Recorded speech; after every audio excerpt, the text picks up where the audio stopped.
Eh bien, bonjour à tous. Alors, aujourd'hui, j'ai choisi de présenter une vidéo portant sur le fonctionnement dans les grandes lignes d'un processeur. Alors, on va voir certains détails qui me semblent plus importants. Je vais laisser de côté d'autres détails qui me semblent un petit peu moins importants ou beaucoup plus complexes.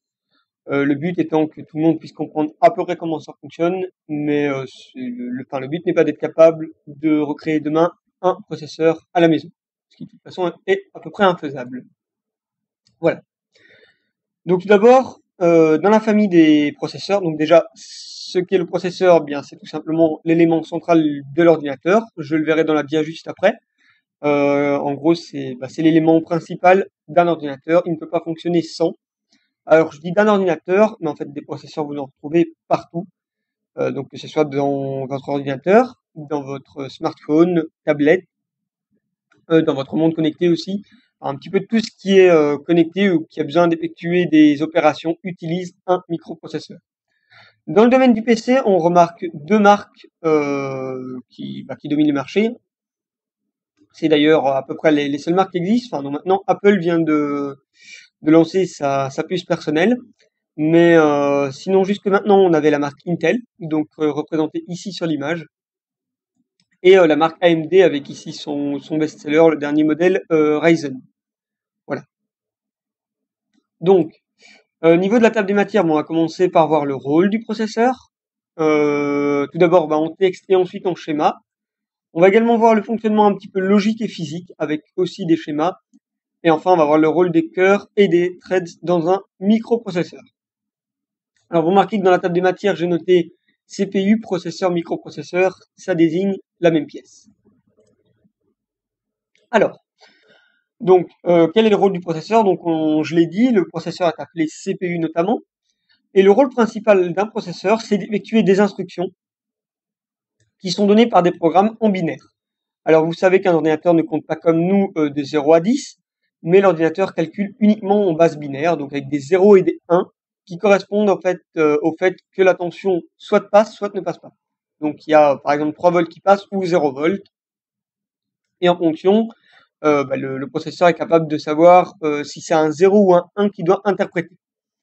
Il y a plein de situations dans lesquelles vous avez besoin dans lesquelles on remarque facilement que le processeur est utilisé. Je vous montrerai tout à l'heure, notamment quand on dézip ou qu'on zip, quand on regarde une vidéo, quand on utilise un logiciel. Enfin, à peu près tout ce que vous faites a besoin. D'ailleurs, même le simple fait de lancer votre système d'exploitation nécessite d'utiliser le processeur. Mais en fait, je vous montrerai tantôt tout à l'heure. Vous savez avoir des graphiques en fait sous Windows, sous Mac aussi.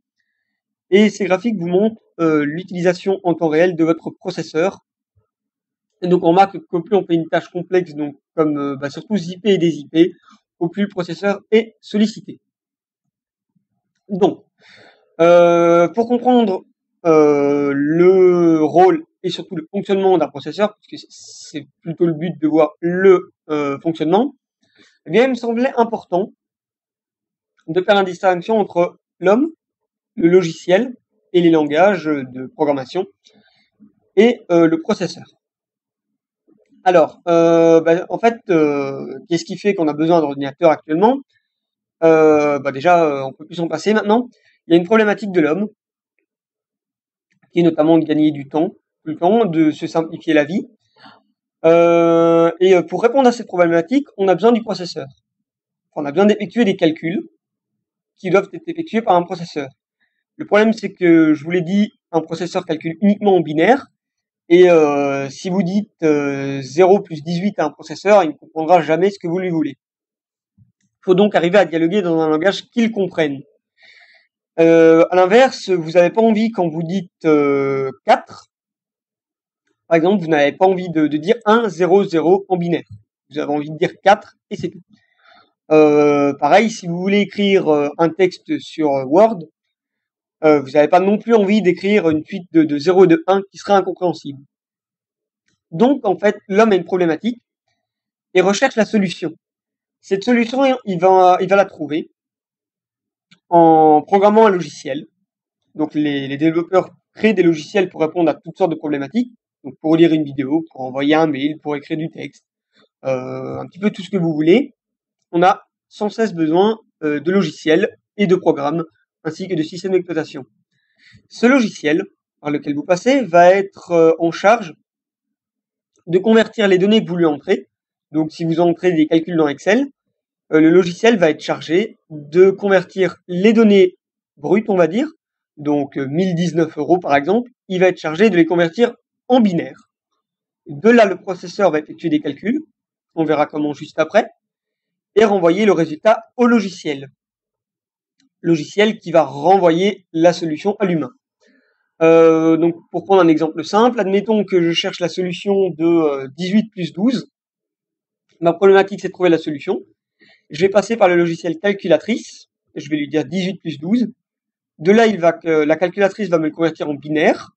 Le processeur va calculer la réponse en binaire, la renvoyer au logiciel, qui va transformer donc 18 plus 12 en binaire. Bien, ça fera l'équivalent de 30, mais en binaire. Et donc, le logiciel va m'afficher 30.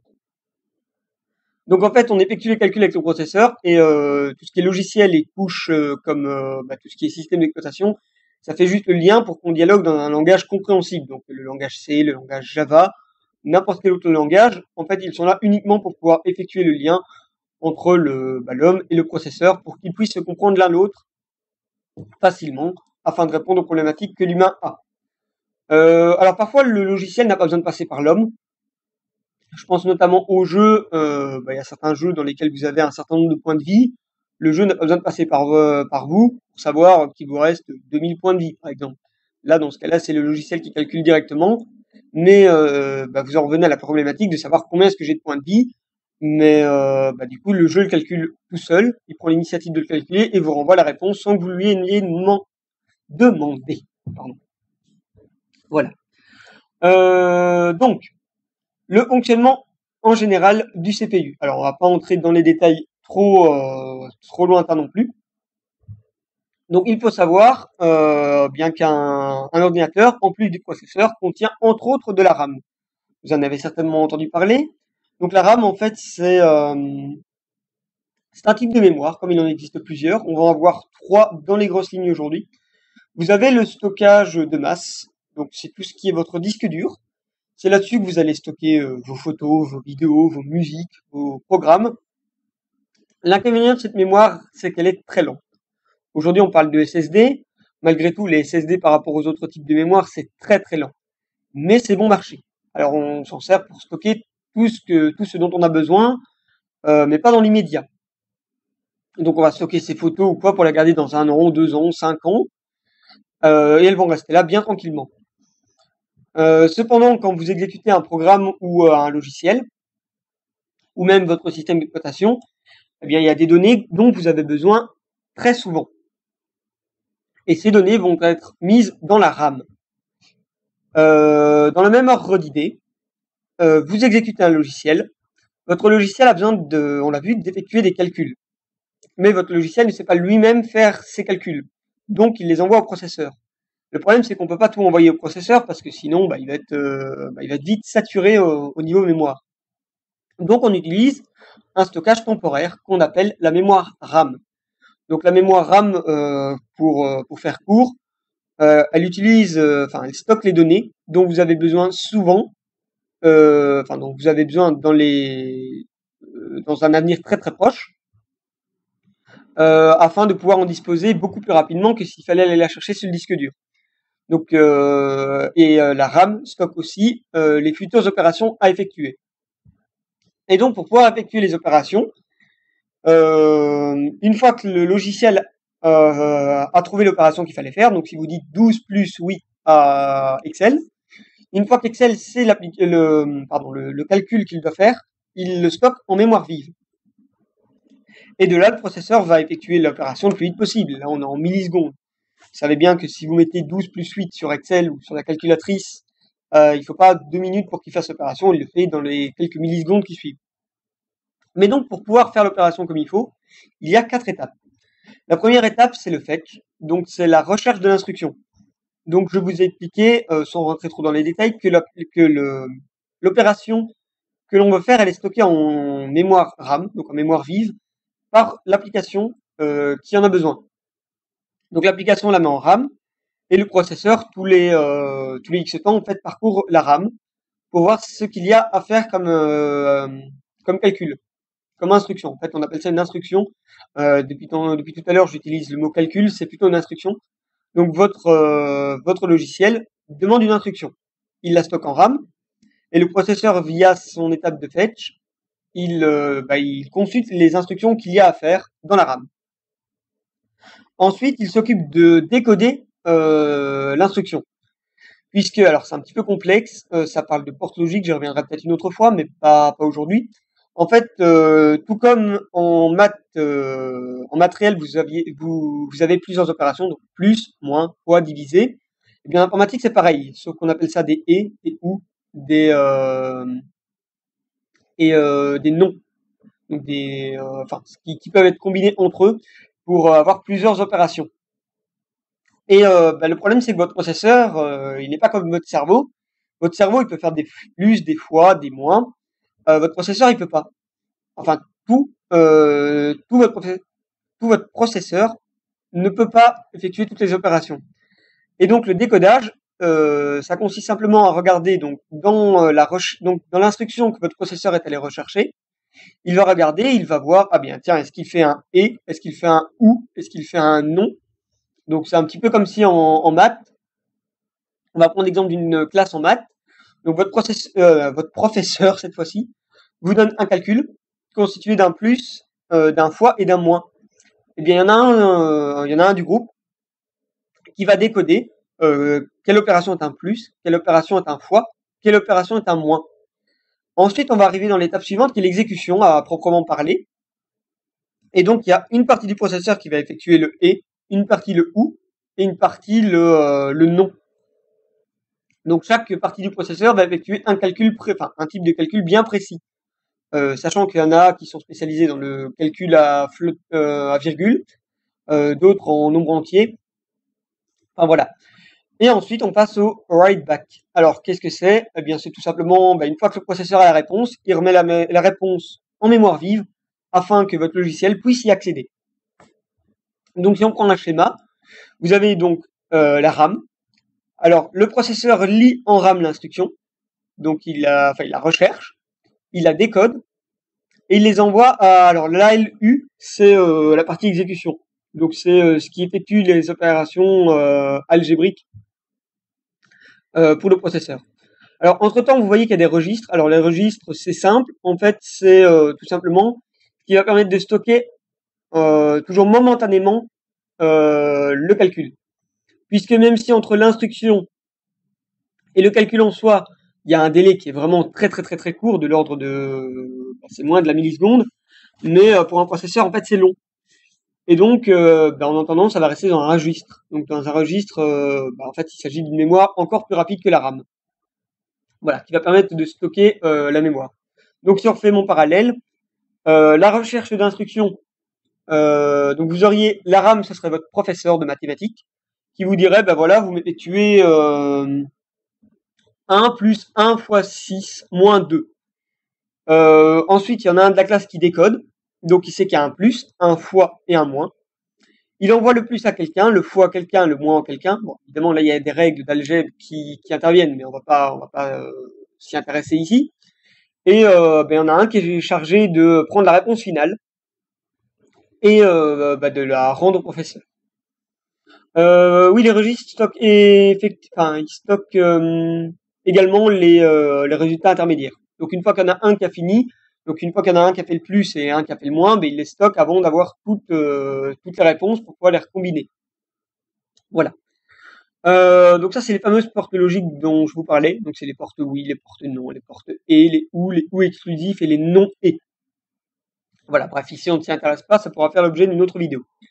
Donc afin de pouvoir mener à bien sa mission, le processeur dispose d'un jeu d'instructions, d'une horloge de fréquence et de cache. Alors le jeu d'instructions, c'est tout simplement les opérations que le processeur peut ou non faire. Donc il faut savoir qu'au fur et à mesure des années, on a ajouté des opérations au processeur. Là où avant, ils pouvaient éventuellement faire par exemple que des et des ou, maintenant ils peuvent faire des fois, des plus, des divisés, des moins. Enfin voilà. Ça, c'est vraiment de l'ordre du détail. Hein. En règle générale, tous les processeurs sortis à peu près en même temps sont capables de traiter le même genre d'informations. L'horloge de fréquence, c'est tout simplement en fait pour rythmer tout cela, pour pas que ça soit l'anarchie. Il y a tout simplement une espèce d'horloge qui est chargée de donner le rythme. Actuellement, beaucoup de processeurs tournent autour des 4-5 GHz. Ça veut dire 4 milliards d'opérations à la seconde. Voilà. C'est juste histoire que tout le monde tourne au même rythme et qu'il n'y en ait pas un qui aille plus vite que les autres et que ça fasse l'anarchie. Donc encore une fois, le cache, j'en ai parlé juste avant. Alors le registre est un type particulier de cache, c'est le cache le plus rapide. Mais des caches, on a plusieurs niveaux. En fait, il faut savoir qu'une fois que le processeur a été cherché en mémoire ce dont il a besoin, donc en RAM, il va le stocker en cache. Et inversement, une fois qu'il a fini un calcul, s'il sait qu'il va en avoir besoin, qu'il va avoir besoin de la réponse dans un avenir proche, eh bien, il va la stocker en cache. Pourquoi? Parce que je vous l'ai dit, la RAM c'est rapide, mais pour le processeur, la RAM c'est extrêmement lent. C'est comme si vous étiez à un TGV et que sur votre voie il y avait une voiture sans permis. Alors peut-être que vous avez, en tant qu'humain, vous avez l'impression d'aller beaucoup plus vite en voiture sans permis qu'à pied, mais pour le TGV, vous êtes en fait très très lent. Donc pour éviter de saturer, le processeur va stocker les résultats dont il a le plus besoin, il va les stocker en cache. Donc c'est la partie physique, en fait, malheureusement je peux pas vous montrer très précisément, mais donc il faut savoir que les portes que je vous ai représentées, qui sont représentées dans le tableau ici, ce sont en fait des tout petits transistors. Et là en fait ce que vous voyez c'est un microprocesseur qui est constitué d'une multitude de transistors, plusieurs milliards encore une fois. Donc si maintenant on s'intéresse à la dernière partie, qui sont les cœurs et les threads d'un processeur, donc pour faire plus simple, je vais passer par l'application Whiteboard de Microsoft, qui est une application gratuite d'ailleurs, je vous la conseille. Enfin, si vous faites des présentations, forcément, sinon ça, ou même pour prendre des notes d'ailleurs, ça peut toujours être utile. Donc les cœurs et les threads, pour faire simple, ce sont, en fait, depuis tout à l'heure, je vous ai parlé d'un processeur qui fait ses opérations. Il faut savoir qu'au sein de la puce que l'on a vue au tout début, il y a en fait plusieurs microprocesseurs qui sont dans la même puce et qui travaillent simultanément. Donc en fait, quand on vous dit un processeur est en fait constitué de plusieurs autres petits processeurs. Et ces dernières années, en fait, on a divisé chaque cœur, donc chaque cœur dont je viens de parler, qui est quelque chose de physique, on les a divisés logiquement en deux. Donc si on suit la petite image qu'il y a ici, donc tout ceci, donc l'ensemble, ça forme votre processeur. Alors vous avez le contrôleur mémoire, donc c'est ce qui va chercher en RAM ce dont vous avez besoin. Alors ici on s'intéressera pas à ce qu'il y a ici. Vous avez le cache, le fameux cache dont je vous ai parlé, donc ici c'est le cache L3, donc il y a le cache L3, le L2, le L1 et les registres. Donc L3 c'est le plus lent, L1 c'est le plus rapide et les registres c'est encore plus rapide. Vous voyez que le cache L3 est partagé entre tous les cœurs, mais que normalement le cache L2 et le L1 sont propres à chaque cœur. Bon, le processeur graphique, on s'y intéressera pas non plus. Et donc là, vous voyez que dans cette puce, cette fameuse puce, vous avez en fait un processeur qui est constitué de 4 cœurs. Donc c'est un petit peu comme si votre processeur était constitué en fait de 4 processeurs, et non pas de 1. Donc quel est l'intérêt? On va le voir sur Whiteboard. Alors, oui, tout à l'heure, je vous ai dit que je vous montrerai l'impact, par exemple, quand on zip ou qu'on dézip l'impact sur un processeur. Alors, sous Windows, en fait, nous avons la chance de pouvoir utiliser, en fait, sur Mac et sur Linux, c'est exactement pareil, d'un gestionnaire de tâches. Donc pour ça, vous faites un clic droit dans la barre de tâches et vous faites ouvrir le gestionnaire de tâches. Vous allez dans l'onglet Performance. Et là, vous avez un graphique qui s'affiche en l'équivalent d'un processeur ou l'équivalent de tous les cœurs. Et là, on va faire une expérience très très simple. Je vais faire ceci. Hop. Et simultanément, je vais ouvrir une fenêtre de fichiers. Et je vais vous zipper simplement une émission. Donc ici, c'est urgence. Je vais faire ajouter à l'archive. OK. Et là, vous devriez voir, voilà, donc vous voyez le graphique, en fait, il s'est accéléré. Donc vous voyez que le graphique est passé d'une faible utilisation à une forte utilisation. Donc que ce soit en global, par cœur ou en global. Voilà. Donc vous voyez, comme je vous expliquais tout à l'heure, alors en permanence vous utilisez votre processeur, ça c'est quand je ne fais rien, le processeur est utilisé. Mais quand je zip ou que je dézip, ben, on monte à, on va dire, 80% d'utilisation du processeur, le temps de zipper. Donc vous voyez que le processeur, la moindre chose que vous faites, ça se répercute sur lui. Et donc pour terminer, je vous ai expliqué qu'il y avait des cœurs et des threads dans un processeur. Et bien pour vous l'expliquer, je trouvais une méthode assez simple. Prenons l'exemple d'une application quelconque, donc comme Excel, la calculatrice ou n'importe quoi. Donc une application quelconque. Et votre application, je vous ai dit qu'une application, pour répondre à la problématique, donc ça peut être un bête calcul que vous lui posez, elle utilise des opérations, donc notamment des algorithmes, qui ont besoin d'effectuer des opérations. Mais encore une fois, c'est au processeur à les faire. Et auparavant, en fait, donc au tout début de l'invention des processeurs, un processeur, en fait, il était constitué, donc je vous ai dit, d'un seul cœur. Et donc, ce qui faisait que, alors mon tableau, c'est pas bien fait. Je l'avais fait sur iPad et je l'ai exporté, mais visiblement, il s'est pas super bien fait. C'est pas grave, je vais le refaire à la va-vite. 1, 2, 3, 4. Voilà. Bon, c'est pas super propre, mais globalement, on comprend. Voilà. Donc ça sera un processeur single core, donc à un cœur, un processeur à 2 cœurs et un processeur à 4 cœurs.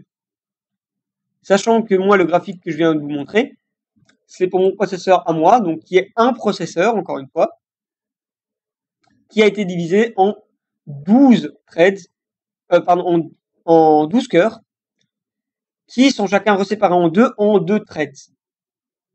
Ce qu'il faut bien comprendre, c'est qu'en fait, un processeur qui ferait 12 cœurs, en fait, il possède 12 puces qui effectuent les calculs. Mais si, comme le mien, votre processeur de 12 cœurs est divisé en 24 threads, alors on divise chaque puce physique en 2 puces logiques. Ça veut dire que chaque puce physique, elle a tellement de puissance qu'on a pu la diviser en 2 pour qu'elle fasse 2 opérations sur un seul temps, au lieu d'en faire une seule. Donc je vous explique ça plus clairement. Donc on reprend notre application qui a besoin de faire 4 calculs. Alors, admettons, donc en informatique, on commence toujours par le nombre 0. Donc l'opération numéro 0, si vous avez un seul cœur, vous allez l'envoyer. Vous allez envoyer l'opération 0 dans la RAM, et donc ça va arriver dans le processeur. Donc admettons qu'ici, en fait, ce soit la RAM. Donc l'application a envoyé le tout en RAM. Donc vous allez devoir faire l'opération 0. Alors, soit si vous avez un processeur avec un seul cœur, vous allez devoir faire l'opération 0, qui va vous donner donc le résultat de l'opération 0. Seulement quand elle sera finie, vous allez devoir faire l'opération numéro 1, qui va vous donner le résultat de l'opération 1. Quand l'opération 1 sera finie, vous allez faire l'opération 2, qui va vous donner le résultat de l'opération 2. Et enfin, le résultat de l'opération 3. Donc vous voyez que pour faire pour effectuer les 4 instructions nécessaires au bon déroulement du logiciel, il vous a donc fallu 4 temps. Donc 4 temps, on parle de millisecondes, mais additionner 10 milliards de millisecondes, vous arrivez vite sur un haut temps.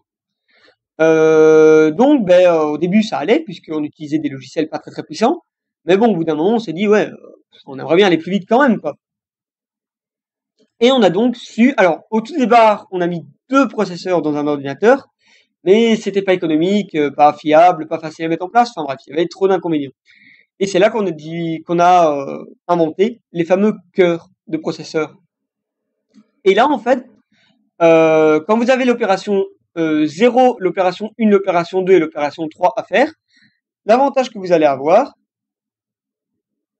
c'est que chaque cœur peut traiter une opération. Et donc, comme vous avez 2 cœurs ici, vous allez envoyer l'opération 0 à un des cœurs et l'opération 1 à l'autre cœur. Et donc, vous allez avoir sur un seul temps, avoir la réponse à l'opération 0, ainsi que la réponse à l'opération 1. Une fois que le cycle est fini, eh bien, vous envoyez l'opération 2 et l'opération 3. Et donc, vous allez obtenir sur le deuxième temps le résultat de l'opération 2 et le résultat de l'opération 3. Et là, plus besoin du troisième ni du quatrième temps.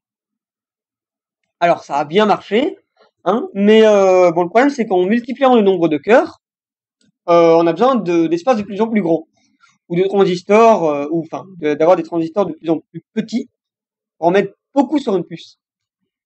Et le gros ennui, c'est que ça consomme plus, ça prend plus de place, c'est plus compliqué à mettre en place.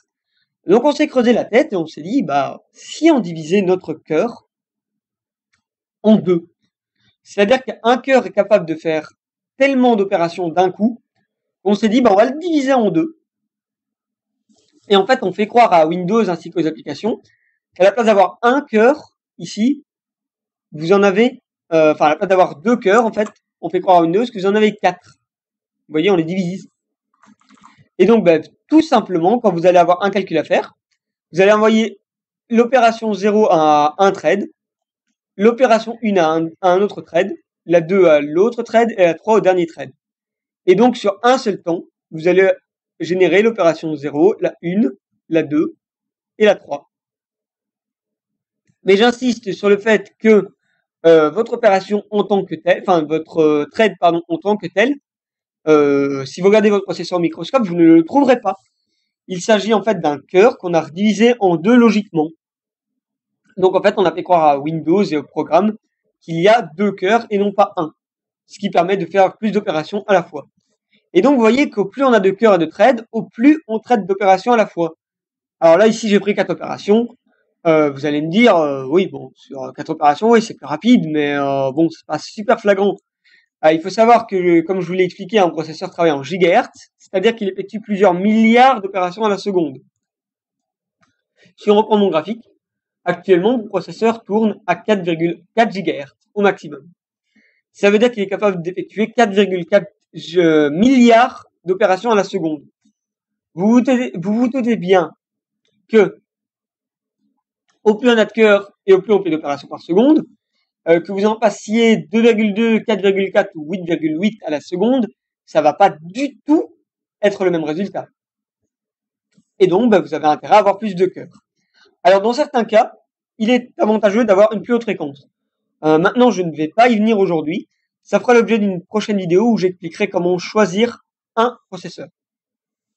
Donc voilà, bien, si vous avez des questions, n'hésitez pas à les noter en commentaire.